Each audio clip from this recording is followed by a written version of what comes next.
มนทวนทุกคนชาวไทยอายแสนน้อมวันพาจอมมารดาสู่เมืองแมนสาธิตเต้นในชั้นฟ้าสุลางไลไม่มีแล้วแก้วมณีที่ลำค่าดวงดาราของไทยจากไป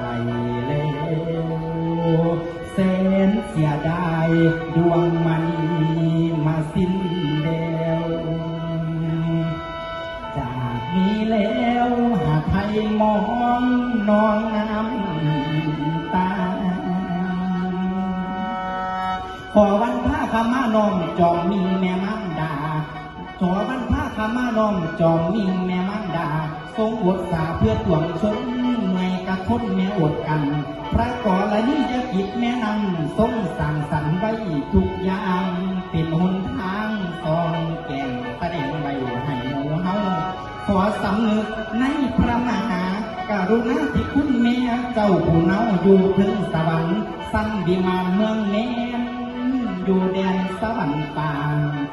ท่านมีกิ่งศาสนาท่านมีกิ่งศาสนาสามดุลเดือให้เกิดห่วงอยู่ใต้หงบารมีใหญ่กวงขึ้นเข่าดอกเกาหลัง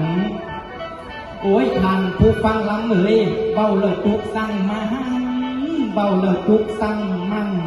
เบาเลิกทุกสั่งมั่งปันเหลี่ยมทางอยู่ในใจแสนอะไรอุ่นวันแส